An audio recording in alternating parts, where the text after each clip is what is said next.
Please sir. मैं एक शायरी बोलना था सर। क्या आप क्या बोलना चाहते हो? शायरी बोलना चाह रहे हैं। शायरी बोलना चाहते हो? माइक जरा। मेरे लिए? Yes sir. पक्का? हाँ, अब तो लीगल है।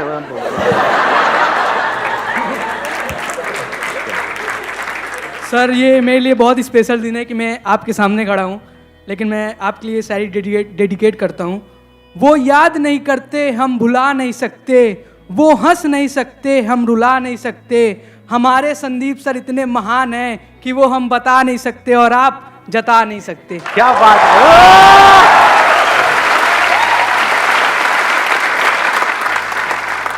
अब हम आगे बढ़े? ठीक है, अब हमारे पास में दो ऑप्शंस है। एक है हम Q&A सेशन करें, इसमें आप लोग अलग अलग क्वेश्चंस पूछेंगे, अलग अलग मैं जवाब दूंगा। दूसरा ऑप्शन ये है कि एक टॉपिक मैं आपको बताऊं जो आपकी एज ग्रुप के लिए बहुत रेलेवेंट है, उसी टॉपिक पे हम स्टिक रहें। तो कितने हैं Q&A वाले? वोटिंग कर लेते हैं। कितने हैं Q&A वाले जो चाहते हैं Q&A सेशन हो? 2 3 4 5 6। ठीक है। और कितने चाहते हैं कि एक टॉपिक हो उसी पे हम स्टिक रहें? ठीक है, तो उन 6 लोगों को मारो पीटो, उनको जो मर्जी, मेजॉरिटी विंस। सबसे इंपॉर्टेंट क्या है अभी आप लोगों की लाइफ में इस एज ग्रुप में? करियर। और करियर में सक्सेसफुल होने के लिए क्या ऐसा है जिसको अच्छे से यूटिलाइज करना जरूरी है, जिसको अगर आप वेस्ट करते हो तो पूरी लाइफ है? टाइम। सही लग रहा है टॉपिक? कि हम अपने टाइम को अच्छे से यूज कैसे करें, टाइम को वेस्ट ना करें, क्योंकि अगर ये टाइम निकल गया तो गया। टाइम इंपॉर्टेंट है, ये हम सबको पता है, फिर भी हम अपने टाइम को वेस्ट करते रहते हैं जाने अनजाने।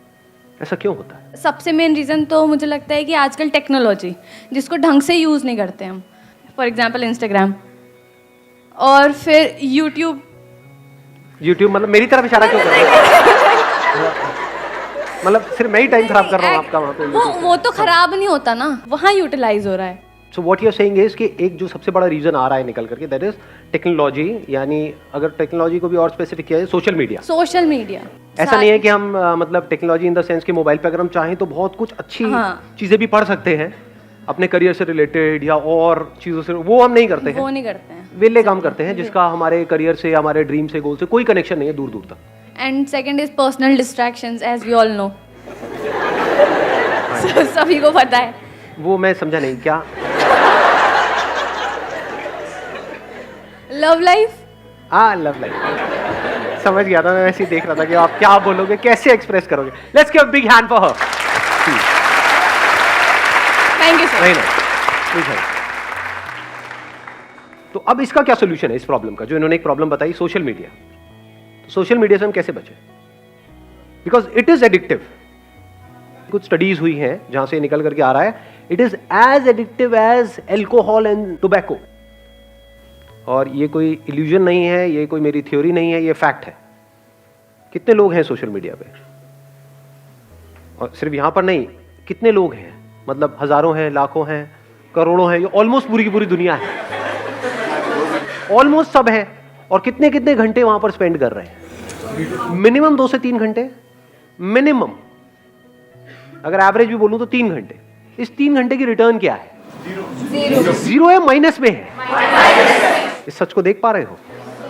क्यों मैं ये कह रहा हूं माइनस में है? जीरो होती तब भी कोई दिक्कत नहीं थी, मतलब जीरो का मतलब हो गया न्यूट्रल, ना कुछ आया ना गया। यहां पे आया कुछ भी नहीं, जा रहा है बहुत तेजी से। सिर्फ टाइम नहीं जा रहा है, और क्या जा रहा है साथ में? एनर्जी जा रही है। देख पा रहे हो? इसको यूज करने के बाद में 4-5 घंटे बाद क्या होता है? बहुत एनर्जी आ जाती है अंदर से, या थक जाते हो? आंखें थक जाती है या आंखों में एकदम एनर्जाइज हो जाती है? थक जाती है, बॉडी थक जाती है, हाथ यहां पे थक जाते हैं, नेक थक जाती है, बैक थक जाती है, दर्द होने लग जाता है, बॉडी स्टिफ हो जाती है। तो माइनस में है इसकी रिटर्न। पढ़ाई से हट रहे हो, जो भी करना चाहते हो वहां से हट रहे हो। ब्रेन आपकी क्या होती है ये सब देख करके, ये सब करके शार्प होती चली जाती है? माइंड शार्प हो जाता है या डल हो जाता है? बैठे रहो, मतलब दिमाग लगाने की जरूरत नहीं, देखते रहो, एक के बाद एक, एक के बाद एक, एक के बाद एक, कहीं का कहीं, कुछ का कुछ। तो इसका जो सोल्यूशन है, अगर ध्यान से आप समझ पाओगे, उसका सबसे पहला स्टेप है इस बात को समझना जो बात मैं कह रहा हूं। और सिर्फ अभी नहीं समझना कि अभी ये वीडियो देख रहे हो तो समझ रहे हो, यहां पे बैठे हो तो समझ रहे हो। खुद अपने आप से ये क्वेश्चन पूछना बार बार कि मैं कर क्या रहा हूं, और इसका मेरा जो भी ड्रीम है, जहां पे भी मैं अपनी लाइफ को देखता हूं 5 साल बाद, उससे क्या कनेक्शन है? अगर मेरे सारे सेशंस का आप एसेंस निकालोगे, वो है क्वेश्चनिंग, नॉट मोटिवेशन। बहुत सारे लोग मेरी वीडियोस को मोटिवेशन के लिए देखते हैं, बेवकूफ है वो लोग। फिर मेरी वीडियोस में या आप इंस्टाग्राम पे टाइम पास कर रहे हो, कोई फर्क नहीं है। मेरी वीडियोस भी मजे के लिए देख रहे हो या थोड़े चार्ज अप होने के लिए देख रहे हो, वहां भी मजे के लिए देख रहे हो, फर्क क्या रहा? मजा भी टेम्पररी, मोटिवेशन भी टेम्पररी। तो कब फायदा है मेरी वीडियोस देखने का? जब आप देखो and you go in a contemplative state. मतलब वीडियो देखने के बाद में वीडियो बंद किया और 10 मिनट के लिए या 20 मिनट के लिए या 1 घंटे के लिए बैठ करके अपने आप से क्वेश्चन पूछ रहे हो, कह रहे जो बंदा कह रहा है बात तो सही है, जो कह रहा है उसको मैं प्रैक्टिकली अपनी लाइफ में अप्लाई क्यों नहीं कर पा रहा हूं, क्यों नहीं कर पा रही हूं? सब जानते हुए भी मैं क्यों फंस रहा हूं? अगर इस तरह के आप क्वेश्चंस पूछने लग जाओगे तो जवाब मिलेंगे ना। अगर मैंने अपने आप से क्वेश्चन पूछे जिसके बेस पे मैंने आपको जवाब दिया और उसको आपने रट लिया, तो आप में और एक तोते में कोई फर्क नहीं है। पता आपको सब कुछ होगा, कर कुछ भी नहीं पा रहे हो। ये प्रॉब्लम आती है आप लोगों के साथ प्रैक्टिकली? नहीं आती है। बहुत लोग मेरे से क्वेश्चन पूछते हैं कि सर आपकी बातें सारी समझ तो आ जाती हैं लेकिन प्रैक्टिकली लाइफ में हम अप्लाई नहीं कर पाते। ऐसा क्यों है? क्योंकि वो मेरी बातें हैं, आपकी बातें नहीं है ना। आपकी बातें कैसे बनेंगी? उसका पहला स्टेप क्या है? क्वेश्चन पूछना। किससे क्वेश्चन पूछना? अपने आप से। दिन में कितने घंटे या कितने मिनट आप अपने आप से बैठ करके क्वेश्चनिंग करते हो? सच बोलो। जीरो। ये प्रॉब्लम की सारी जड़ है। क्वेश्चनिंग ही तो फर्क है आप में और एक जानवर में, एक गली के कुत्ते में और आप में फर्क क्या है? कभी सोचा है अपने आप से बैठ? थोड़ा कड़वा तो नहीं लग रहा? मैं कई बार बोलता तो हूं इतना स्ट्रांगली, मेरे को खुद को अजीब लग रहा होता है, लेकिन कई बार ये चीजें जरूरी होती है। सो अगर हम मिल करके क्वेश्चनिंग करें और सिर्फ यहां पर ना करें, इसके बाद भी करें, इसके बाद भी आप ये क्वेश्चनिंग करो, तब आपकी लाइफ का कंट्रोल आपके हाथ में आने लग जाएगा। ये बातें जो अभी हम कर रहे हैं ये थोड़ी देर तक याद रहेगी, उसके बाद में सब भूल भाल जाओगे। ये प्रैक्टिकल बात है। जैसे ही वापस से अपनी उस हैबिट में जाओगे, जो हैबिट आपको पड़ी हुई है पिछले कुछ सालों से, तो सारी बातें भूल जाओगे, उसकी तरफ खींचे चले जाओगे और फिर वो आपको ओवर पावर कर लेगा, आपकी ब्रेन को, और आपकी ब्रेन आपकी बॉडी को कंट्रोल करेगी। आप चाह करके भी अपने आप को रोक नहीं पाओगे। ये होने वाला है। ये सेशन खत्म होते ही यही होगा। देख लेना अभी वापसी में आप लोग, बहुत सारे लोग तो साथ में जा रहे होंगे, मेट्रो में बैठे होंगे, लगे होंगे सब कुछ वही हो रहा होगा जो हो रहा था।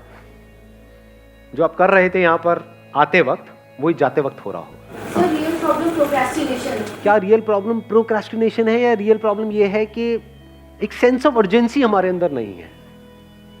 Do you have that sense of urgency कि यार मेरा टाइम निकल रहा है, मुझे कुछ करना है? अंदर से ये आग लगी हुई है।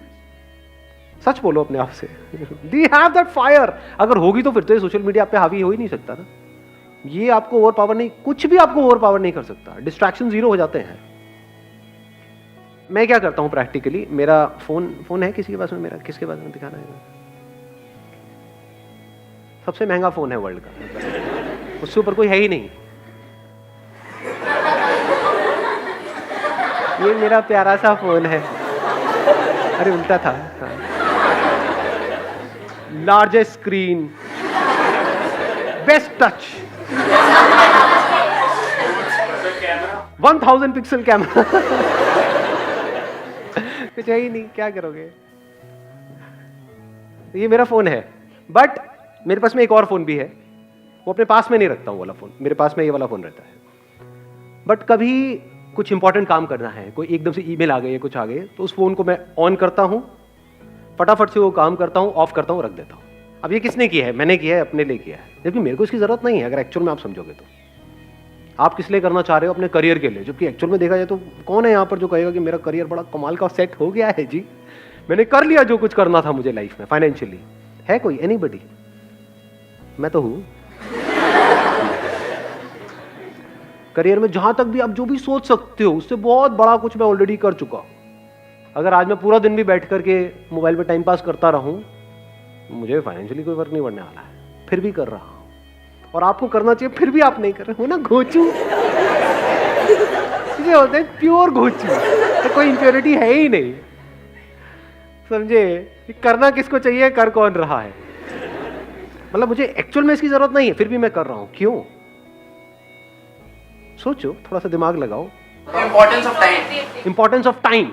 टाइम किसके लिए इंपॉर्टेंट है? आपको पता है कि हाँ, एक मिनट, इन्होंने बड़ी अच्छी बात बोली। इंपॉर्टेंस ऑफ टाइम मेरे को क्लियर है, और जो अपना टाइम खराब कर रहे हैं उनको क्लियर नहीं है। ऐसे लोगों को जानते हो जो सुबह से रात तक बस बैठे रहते हैं, टाइम पास करते रहते हैं। क्यों क्यों करते हैं? थियोरेटिकली तो उनको पता है टाइम इंपॉर्टेंट है, बट उनके सारे एक्शंस कह रहे हैं कि उनके लिए टाइम इंपॉर्टेंट नहीं है। क्यों? क्योंकि उनको कुछ करना ही नहीं है जिंदगी में। हाँ, बोलते हैं कि मेरे को ये करना है, एक्चुअल में कुछ नहीं करना। लाइफ में एक ऐसा पर्पस चाहिए जो इतना बड़ा हो कि आपको 1 मिनट के लिए भी चैन से बैठने ना दे। तो अब आप यहां से जवाब देख सकते हो कि मेरे लिए टाइम इंपॉर्टेंट क्यों है। बिकॉज मेरी लाइफ का एम क्या है, गोल क्या है? कोई गोल नहीं है। देयर इज एब्सोल्युटली नो गोल। जितने गोल्स थे वो मैंने अचीव कर लिए हैं। अभी भी क्यों टाइम को वेस्ट नहीं कर रहा हूं? बिकॉज पर्पस है। वो पर्पस क्या है कि इस इंसान होने का जो मतलब है, यानी I got this body, I got this brain, mind, this way of thinking, intellect, ये सब है ना, ये मेरे पास में है ना, इसकी जो हाईएस्ट पॉसिबिलिटी है उसको अचीव करना है मुझे। सर, ये जो आपके क्वेश्चंस और ये सारी जो चीज़ें हैं, मतलब कि आप बढ़ चुके हैं आगे from financial freedom, you have achieved the financial freedom, उसके बाद आप ये सब सोच पा रहे हैं। सबसे पहले तो हम लोग को फाइनेंशियली पहले फ्री और ये सारी चीज़ें जब हम लोग के दिमाग से हटेंगी, तभी तो फिर हम लोग ये सारी स्पिरिचुअलिज्म पर सोच पाएंगे। सर, अब आपने एक बड़ा अच्छा क्वेश्चन पूछा है कि भाई कि ये सारी बातें जो मैं कर रहा हूँ, ये स्पिरिचुअल बातें हैं, ये तो बातें तब है ना जब पेट भरा हुआ हो, जब हमारे पास में पैसा आ जाए, जब हमारे पास में उससे ज्यादा हो जितना हमको चाहिए, तब ये सारी बातें काम की है। नहीं, अगर आपका पर्पस हो जाता है ये जिसकी मैं बात कर रहा हूं कि जो भी ये इंस्ट्रूमेंट मेरे पास में है इसकी हाईएस्ट पॉसिबिलिटी को अचीव करना, तो क्या फाइनेंशियल फ्रीडम, फाइनेंशियली इंडिपेंडेंट होना इसका पार्ट है या नहीं है? It is one of the part, it is the most important part. So इस पर्पस में ये भी आ गया। ये कह लो, ये पर्पस एक ऐसा है जो सीढ़ियां आप आगे ऊपर चढ़ते चले जा रहे हो जिसका एंड है ही नहीं, उसकी पहली सीढ़ी यही है। If you are not financially free, if you are working for money, तब तो पूरे दिन सुबह से रात तक you are just working for money. तो पूरी जिंदगी क्या किया? पैसे के लिए काम किया, पैसे के लिए जिए, पैसे के लिए मरे। तो अपने पे तो काम कभी किया ही नहीं।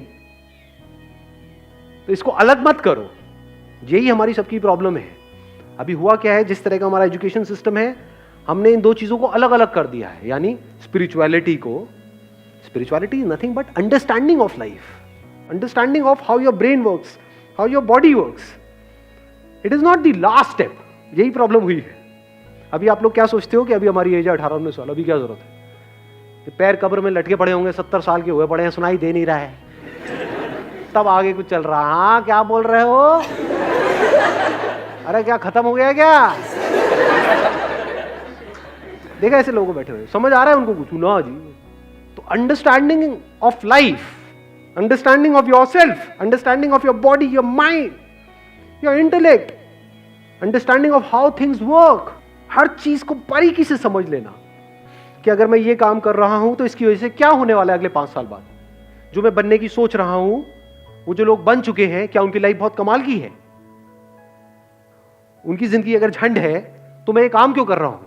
मैं अपने 5 साल क्यों खराब करने वाला हूं? वहां पे दिमाग लगाना इंपॉर्टेंट है कि मैं एक्चुअल में फाइनेंशियली फ्री कैसे हूं। फाइनेंशियल फ्रीडम का मतलब क्या है कि आने वाले 10 साल बाद मैं फाइनेंशियली फ्री हो जाऊंगा या हो जाऊंगी। उसके बाद जिंदगी में कभी भी मैं पैसे के लिए काम नहीं करूंगा। ये हमारा गोल होता है, या होता है कि बस किसी तरीके से मेरे पास में इतना पैसा आ जाए कि वहां से ये हो जाए। उसके आगे हम सोचते ही नहीं है, बहुत छोटा सोचते बहुत छोटा सोचते हैं। मतलब उसमें एनर्जी कहां है, उसमें जान कहां है, उसमें पावर कहां है? तो जब गोल बनाना ही है इस एज में, तो ढंग का बनाओ ना। ढंग का गोल का मतलब क्या है ढंग का गोल? मैं कुछ ऐसा कर रहा हूं 10 साल बाद जो कोई करने की सपने में भी नहीं सोच सकता है। एनर्जी आई गोल से या नहीं आई? मजा आ रहा है गोल सुनने में? नहीं आ रहा है। तो जब ऐसे हम गोल सेट करते हैं तो एक तो नंबर 1 एनर्जी आ जाती है, और नंबर 2 अब आप टाइम वेस्ट कर ही नहीं सकते क्योंकि आपका गोल औरों के गोल से बहुत बड़ा है। गोल छोटा मोटा हो तो you can afford to waste time, you can afford to kill your time. अगर गोल बड़ा हो तो नॉट पॉसिबल जी, टाइम ही नहीं है। अब तो दिन में 1-1 मिनट इंपॉर्टेंट है। सर जो जॉब कर रहा है वो फाइनेंशियली फ्री कैसे होगा? क्यों नहीं हो सकता? अब ये भी एक बहुत बड़ा मिथ है कि जो जॉब कर रहा है वो फाइनेंशियली फ्री कैसे होगा। सुंदर पिचाई का नाम सुना है आपने? कितना कमाते हैं वो? 350 करोड़। 350 करोड़ पर मंथ या पर ईयर? जो भी है, कम नहीं है। 350 करोड़ कम होता है क्या? बहुत ज्यादा होता है। तो जॉब और बिजनेस बीच में कहां से आ गया? फाइनेंशियल फ्रीडम का मतलब अच्छे से समझ लो, मतलब आपको पैसे के बारे में ना सोचना पड़े। आप ये चीज़ें उनको बताओगे कि मेरा गोल ये है कि मैं बस पैसे वैसे नहीं कमाना चाहता, एक टाइम पे फ्री होना चाहता हूँ। मतलब हम उनको बोले कि हमारे लिए पैसा इतना मैटर नहीं करता। क्यों नहीं करता? पैसा तो मैटर करता है। अरे यार ऐसे मत करो ना आप लोग, मतलब कैसे समझाऊं मैं आप लोगों को, मुझे समझ नहीं आता है। अरे पैसा बहुत मैटर करता है। फाइनेंशियल फ्रीडम का मतलब क्या है? कि आपके पास में बहुत पैसा है, तभी तो आप पैसे से फ्री हुए। आप एक काम कर रहे हो जहां पे आप महीने का 20,000 रुपए कमा रहे हो और आपके घर का रेंट है 25,000 रुपए, तो फाइनेंशियल फ्रीडम टट्टू।